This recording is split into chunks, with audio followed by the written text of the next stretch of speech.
வணக்கம் மக்களே. நான் உங்ககிட்ட ஏற்கனவே சொல்லியிருக்கேன்.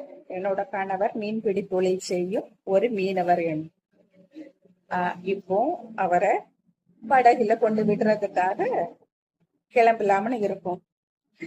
ஏன்னா எங்களுக்கும் அங்க தொழில் செய்யற இடத்துக்கும் போறதுக்கு எப்படி ஒரு 15 நிமிஷம் வண்டியில போகணும், ஸ்கூட்டில. அப்போ வீட்டுல ஒரு வண்டி தான் இருக்கு.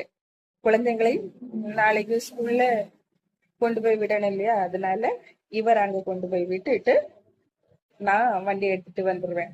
2 வண்டி இருந்தா அவரே போவாரு, அங்கேயே பார்க் பண்ணி வச்சுட்டு அவரே வரும்போது எடுத்துட்டு வருவாரு. ஆனா எங்களுக்கு ஒரு வண்டி தான் இருக்கு.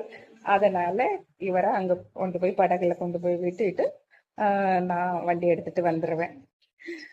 இவர் 2 நாள் தங்களுக்கு தான் போகலாம்னு இருக்காரு. தொழில் நடந்தா உடனே வருவேன் அப்படின்னு சொன்னாரு. இன்னைக்கு போயிட்டு நாளைக்கு வருவாங்க தொழில் நடந்தா.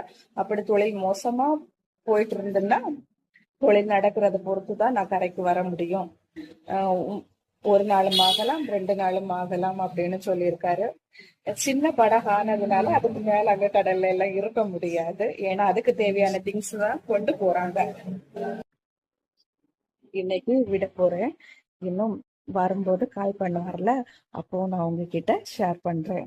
அவங்களுக்கு தொழிலுக்கு போய் மீன் கிடைச்சுதா இல்லையா அப்படின்னு உங்ககிட்ட நான் சொல்றேன். ஓகே,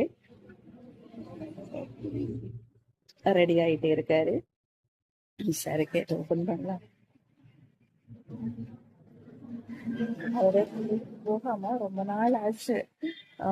சொல்லப்போனா ஒரு ஒரு மாசத்துக்கு மேலேயே ஆச்சு. அது சீசன் கம்மி, தொழில் இல்லை, வேற புயல் காற்று இந்த மாதிரியே ஒரு மாசத்துக்கு மேலே வீட்டுல இருந்துட்டாரு. ரொம்ப நாள் கழிச்சு இன்னைக்குதான் கடலுக்கு போறாங்க. வரும்போது வெற்றியோட அவர் திரும்பி வரட்டும். அவருக்காக நீங்களும் ப்ரேயர் பண்ணுங்க. என்னதான் நடக்கும் நடக்கட்டுமே, இருட்டினில் நீதி மறையட்டுமே, தன்னாலே வெளிவரும் தயங்காதே, இப்போ நம்ம இடமும் வந்தது கலங்காதே.